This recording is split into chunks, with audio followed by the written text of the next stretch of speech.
할렐루야. 먼저 예배한 저와 여러분과 교회 속에 주님의 평강과 축복이 넘쳐나기를 주님의 이름으로 축원합니다. 야고보서 5장 7절에 11절 말씀을 가지고 소망의 인내라고 하는 제목의 말씀을 가지고 말씀을 전하겠습니다. 우리 한국인이 앓고 있는 큰 병 중에 하나는 도무지 참지 못하는 성급증입니다. 차재호 교수님이 구한말 외국인의 눈에 비친 한국인의 모습은 끈기가 있고 고통과 억압을 잘 견딘다라는 것입니다. 사실 예전에 한국 분들은요, 참는데 아주 익숙했습니다. 어느 때는 무지렁이처럼 얼마나 참기를 잘하는지 기차나 버스 타고 해서 3시간, 4시간을 앉아서 기다렸습니다. 또 모진 시어머니의 시집살이를 또 시집 바람을 피우는 남편을 눈물의 밤을 밝히면서 수십 년을 참으며 기다린 것을 우리가 보게 됩니다. 근데 어느 날인가 우리 한국 사람들이 마음이 조급증이 생겼습니다. 엘리베이터를 타도요, 좀 지나면 문이 닫히는데 또 닫힌 문 열고 또 열린 문을 열고 그러잖아요. 언젠가 어느 글에 보니까 해외여행 시 한국인과 중국인, 일본인이 비슷하여 구분하기가 어려운데 어떻게 구분할 수 있는가 알아보는 방법을 3가지 식법이 있다는 것입니다.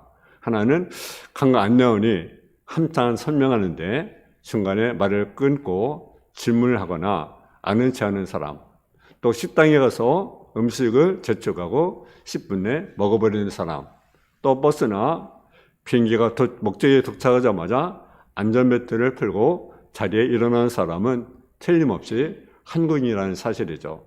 그래서 외국인 사람들은 한국인에 배우는 것이 뭐냐? 빨리빨리라고 하는 겁니다. 빨리빨리.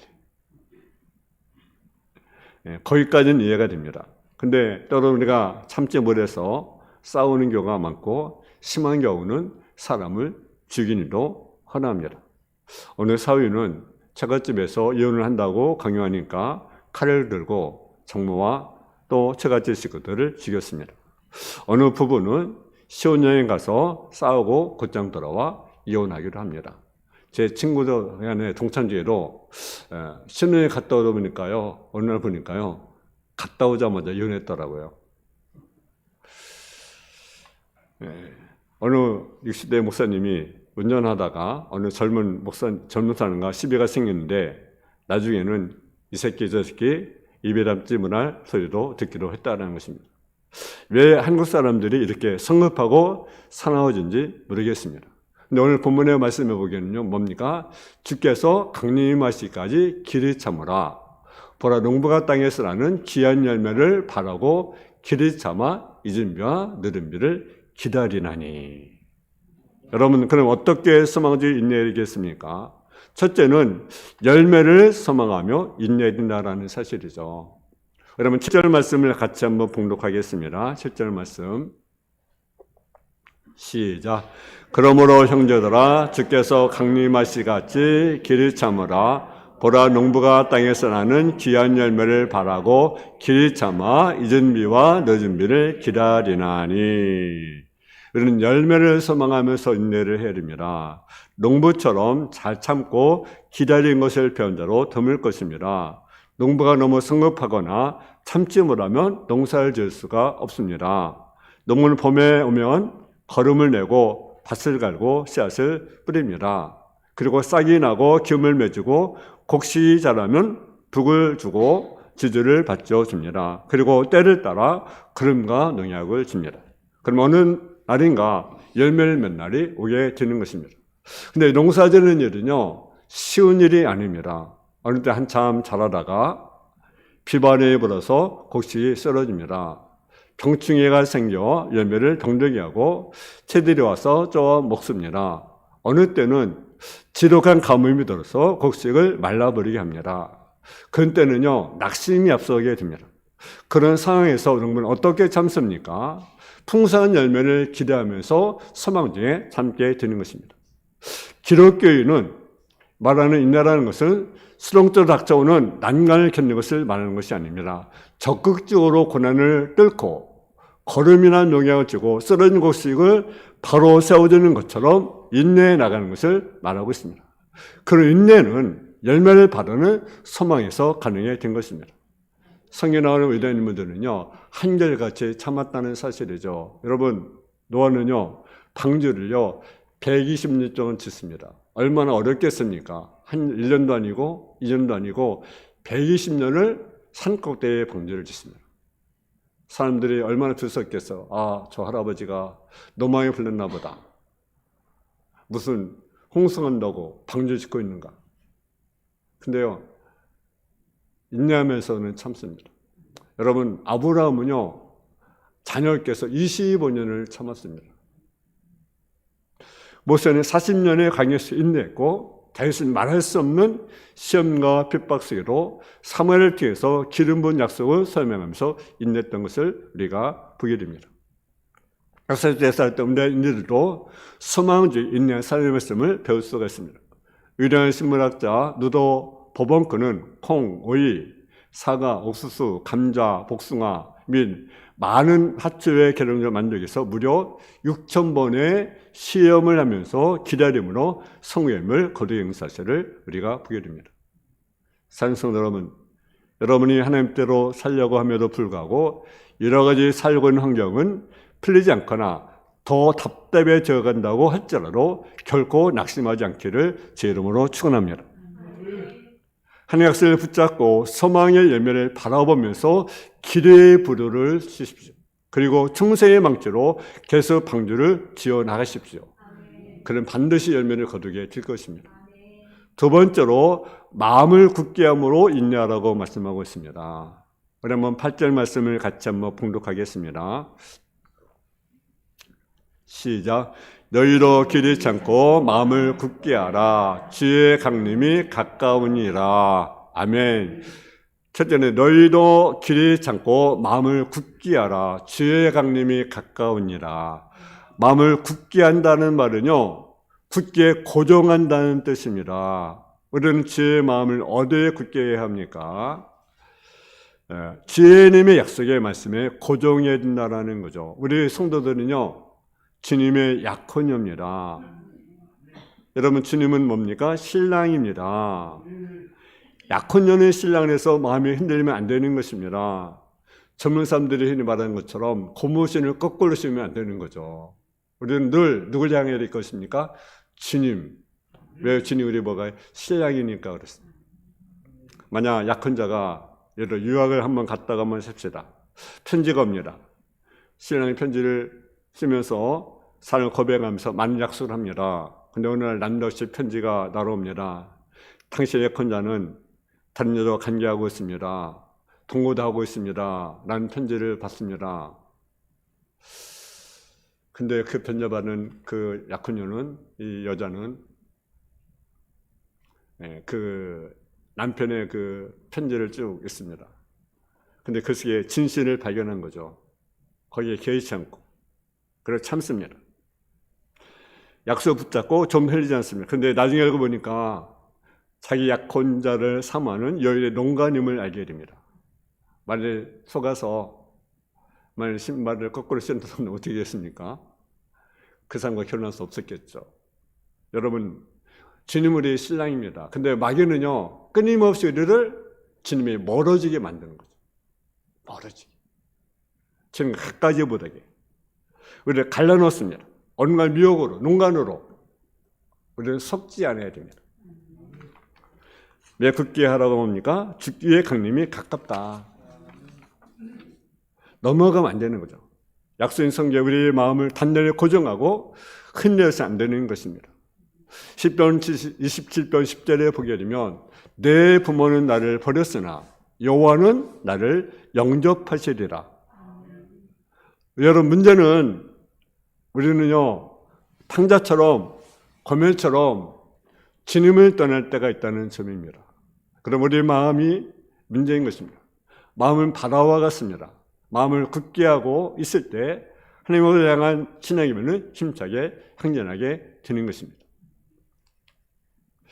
이은호 목사님은 쓴 예어집에 이런 귀한 얘기가 소개되었습니다. 한 불구 소녀가 썼습니다. 낭치병으로 오랫동안 병석에 누워있다가 복음을 듣고 그가 구원을 받게 됩니다. 그 소년은 주변에서 무엇을 일하고 싶었습니다. 근데 신모신 목사님이 손이 열심히 기도함으로 주님을 위해서 일해보라는 말씀을 들었습니다. 그래서 이 소녀는 어떻게 내가 주의를 할 수가 있을까? 내가 누워있는데, 내가 중매에 걸려있는데, 그러면서 깨닫게 된 것이 있는데, 기도는 할 수 있겠구나, 기도. 그래서 그 마리아에 있는 사람들을 영을 내서 기도하는 거죠. 이름을 적어놓고 매일매일. 직접 나갈 수 없으니까 이름을 적어놓고 기도를 하는 거예요. 그러자 교회가 큰 부흥이 일어납니다. 수개월에 그 소녀는 하나님의 나라에 가게 됐는데, 근데 보십시오. 그 소녀가 죽은 후에 그녀의 베개 밑에 기록지가 나왔는데 마을 주민 56명의 이름이 적혀 있는 것을 발견하게 되었습니다. 그분들은 최근에 교회에 나와 구원받는 사람들이었습니다. 소녀는 한 사람이 구원을 받을 때마다 빨간 십자가를 표시해 놓았습니다. 여러분, 믿음의 길은 이처럼 응답의 뒷날이 반드시 오게 되는 것입니다. 그러면 의심을 가감해버리고 주님을 향해 마음을 고정하시고 우리 안타까운 문제, 답답한 문제, 육신의 문제, 필요의 문제, 질병의 문제 하나님께 기도할 수 있기를 제 이름으로 축원합니다. 세 번째로 원망 없이 인내하라고 말씀하고 있습니다. 9절 말씀을 같이 봉독을 드리겠습니다. 9절입니다. 시작. 형제들아 서로 원망하지 말라. 그래야 심판을 면하리라. 보라 심판주가 문 밖에서 서 계시니라. 아멘. 원망하지 말라고 했습니다. 원망 없이 우리가 인내해야 합니다. 왜냐? 그래야 심판을 면할 수가 있다. 우리가 믿음으로 소망 중에 기대될 때 가장 조심할 것이 무엇입니까? 원망해서는 안 된다는 사실이죠. 원망은 어떤 말입니까? 원 없이 망하는 것이 원망이라는 거죠. 이스라엘 백성들이 광야 가운데 왜 그들이 망했습니까? 원망하다가 망했던 사실을 우리가 보게 됩니다. 사람들이 왜 원망하게 됩니까? 여러 가지 원인이 있지만 이기주의 탓 때문에 그렇습니다. 이기주의. 우리 마음이 주님에게서 고정되어 있으면 주님의 마음, 주님의 평화, 주님의 용서가 가득하게 됩니다. 그러나 내 마음이 주님을 떠나 내 자신이 매기 시작할 때 그 이기주의가 생기게 되고 자기 욕심에 매게 되는 것입니다. 내 욕심을 채우려는데 남들을 가르쳐주지 않으니까 뭡니까? 원망의 마음이 생기게 되는 것입니다. 아담과 하와가 범죄한 후에 하나님부터 벗어나자 남편은 아내를 원망하고 아내는 뱀을 원망합니다. 다시 말하면 원망의 마음이 생긴 것은 무엇이냐? 내가 하나님부터 벗어나고 있다라는 거예요. 그러니까 내가 지금 원망하고 있다. 그것은 내가 하나님과 멀어지고 있구나. 내가 멀어지고 있구나. 여러분 원망이 있어요, 없어요? 뭐 살면서 원망은 안 할 수가 없겠죠. 근데요, 그게 습관화지면 안 되는 거죠. 그렇잖아요. 원망. 어느 분은 원망이 입에 뱄어요. 그래서 목사를 원망하고 성도를 원망하고 아내를 원망하고 남편을 원망하고 자녀를 원망하고 욕심대로 주지 않는 자식들을 원망합니다. 이런 사람은 의심하는 저보다 더 큰 죄를 지은 자입니다. 의심은 마음에 있는 죄나 원망은 밖으로 나타나는 죄이기 때문에 그렇습니다. 네 번째로 모범에 있는 인내를 우리가 볼 수가 있다는 사실이죠. 우리 한번 10절을 같이 한번 봉독하겠습니다. 10절 말씀. 시작. 형제들아 주의 이름으로 많은 선조들의 고난과 오래 참음의 본을 삼으라. 아멘. 인내는 본이 있는 법입니다. 나보다 더 큰 어려움에 처한 사람들을 보면 나의 어려움은 좀 적게 느끼기 쉽습니다. 제가 성경 여러분이 한번 질문을 드리고 싶습니다. 여러분 행복합니까? 아니면 불행합니까? 여러분 어떻습니까? 행복합니까? 만일 불행하다고 생각하면 얼마나 불행하다고 여러분 생각합니까? 여러분 요한복음 1장에 보면요. 날 때부터 속이는 사람이 있습니다. 거짓. 성형이고 날 때부터 성형이고 거짓. 여러분은 그래도요. 그 사람보다 낫다고 여러분 여기지 않습니까?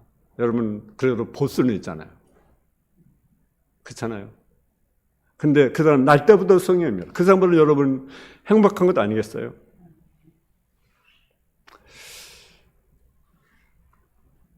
그래서 우리는요, 성경을 우리가 읽어야 합니다. 신약에서 어떻게 살아왔는가 우리가 돌아보면, 아무리 여러분 억울해도요, 예수님만큼 억울하지 않습니다. 아무리 우리가 고난을 당한들 욥에 당한 고난만 같습니까? 욥은요, 하루 동안에 재산을 다 잃었고 또 자녀를 다 잃었고 건강도 다 잃었습니다.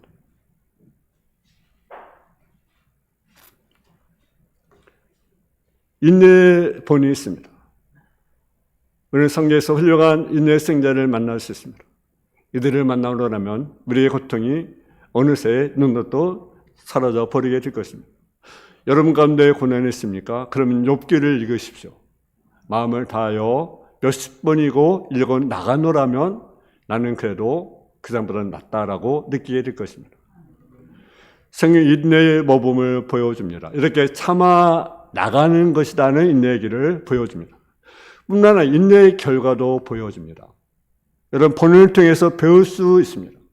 우리는 직접 겪지 않아도 성경에 있는 모범을 통해서 인내를 배우고 인내의 지혜를 배우게 되고 인내의 능력을 배우게 됩니다.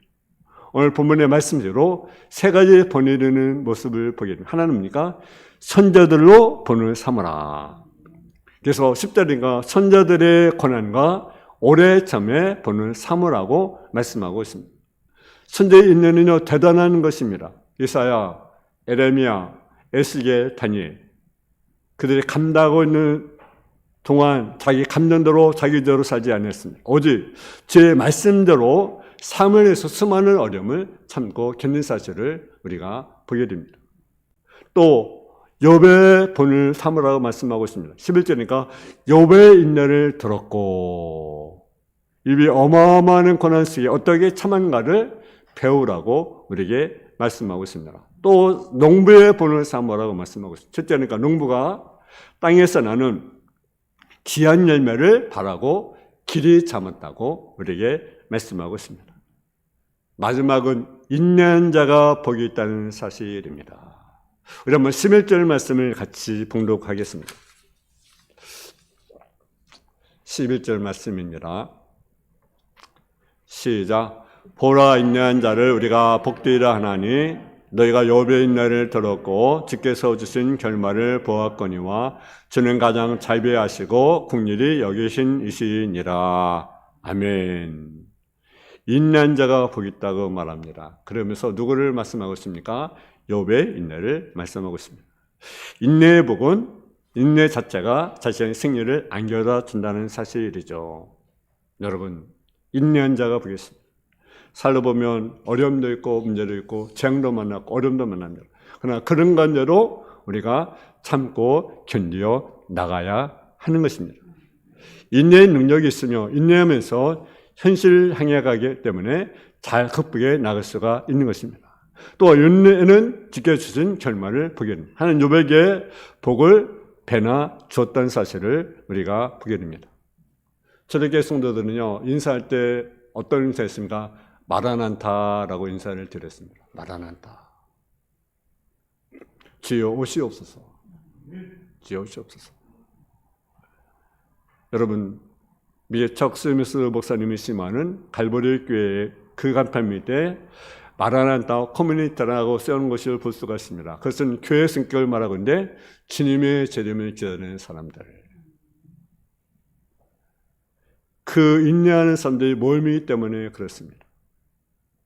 11절을 다시 보게 되면 보라 인내한 자를 우리가 복되리라 하나니. 여러분 삶에서 나름대로 어려움이 있고 문제가 있고 아픔이 있고 고통이 있습니다. 그럴지라도 우리가 참고 인내하는 저와 여러분 다 되어지기를 주님의 이름으로 축원합니다. 사랑의 아버지 하나님 은혜와 사랑의 감사함을 드립니다. 우리가 열매를 바라보고 정말로 우리가 참고 기다리는 성도의 삶의 모습이 되게 하여 주옵소서. 원망하지 않고 마음을 굳게 하고 인내의 본을 삼는 자들처럼 우리가 인내의 본이 되고 인내의 삶을 통해서 인내한 자가 복이 있다고 말씀하신 것처럼 우리가 하나님의 신 복을 받아 누리는 삶의 모습이 되게 하여 주옵소서. 예수님의 이름으로 기도했습니다. 아멘. 찬송